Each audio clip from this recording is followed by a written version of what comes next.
Hari ini Sekjen PDI Perjuangan yang juga terdakwa kasus perintangan penyidikan suap Harun Masiku, Hasto Kristianto, akan menghadapi sidang putusan vonis atas perkara yang menjeratnya di Pengadilan Tipikor Jakarta. Sidang diperkirakan akan dimulai pada Jumat siang ini. Dalam persidangan sebelumnya, Hasto bilang akan taat dan juga menghormati keputusan hakim. Ia juga meminta kepada kader PDIP untuk bersabar. Sebelumnya Hasto dituntut 7 tahun penjara dan denda 600 juta rupiah oleh jaksa KPK karena dianggap merintangi penyidikan Harun dan menyuap mantan komisioner KPU Wahyu Setiawan.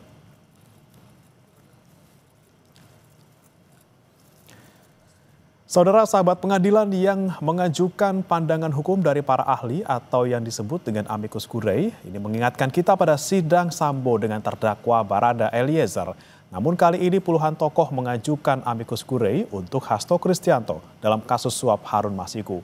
Mereka menilai kasus Hasto penuh muatan politis.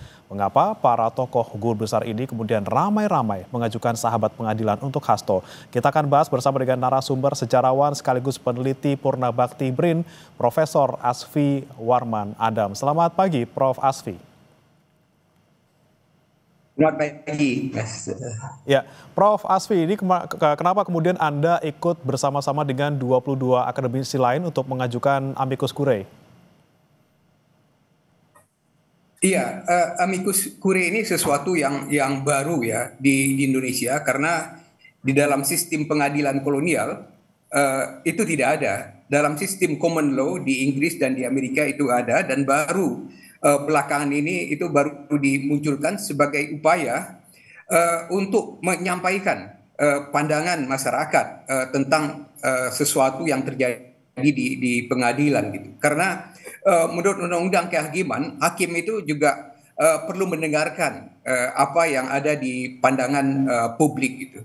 Karena kalau menurut KUHP itu kan hakim hanya mendengar kesaksian ataupun ahli di pengadilan, tetapi juga kalau amicus curiae ini adalah suara masyarakat gitu. Nah, ini kebetulan yang 23 orang mengajukan atau menjadi amicus curiae ini adalah akademisi yang menurut hemat saya itu tidak diragukan ya reputasinya pada bidang mereka masing-masing gitu. Jadi di sini ada guru hukum, guru besar dalam bidang hukum di UI Gajah Mada, UI. Di samping itu juga ada guru besar dari STF Bidakara, misalnya Profesor Magni Suseno gitu. Dan juga ada sejarawan seperti saya dan Hilman Farid itu.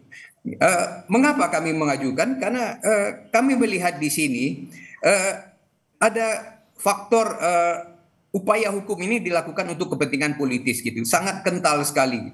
Karena apa? Karena dalam proses persidangan ataupun juga proses penetapan tersangka Hasto ini, muatan politiknya itu sangat-sangat kental. Hasto ditetapkan sebagai tersangka itu setelah dia bersikap kritis terhadap pemerintah yang sekarang maupun juga terhadap pemerintah yang lalu gitu. Jadi ini yang kami ingin sampaikan kepada hakim gitu, aspek ini. Oke, Prof. Asfi, mungkin selain tadi ada dugaan muatan politis yang kental di kasus Hasto Kristianto, apalagi yang kemudian Anda cermati dari sidang-sidang yang sudah dilewati oleh Hasto? Apakah mungkin bukti-bukti yang diajukan oleh jaksa KPK ini kurang kuat atau seperti apa, Prof? Pembela sudah menyampaikan pembelaannya gitu. Saya tidak akan merinci lagi ya, tetapi saya melihat khususnya di sini faktor waktu dari apa namanya itu proses pengadilan ini, dari penetapan tersangka, proses pengadilannya itu sangat kental dengan muatan politis gitu, untuk memperlihatkan betul kalau orang kritis terhadap pemerintah ya mereka pasti akan dijerat secara hukum gitu.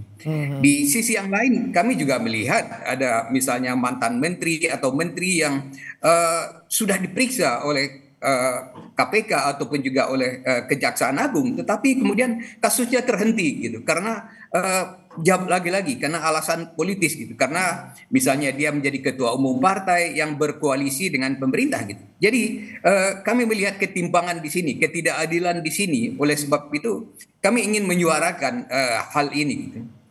Oke, Prof, ini kan terkait dengan adanya amicus curiae dari Anda dan juga 22 akademisi lainnya, ada yang bilang dari mantan penyidik KPK yang bilang bahwa ini semua amicus curiae ini yang diajukan adalah settingan dari kubu terdakwa. Apa tanggapan Anda, Prof? Murni gerakan atau mungkin memang ada instruksi dari partai?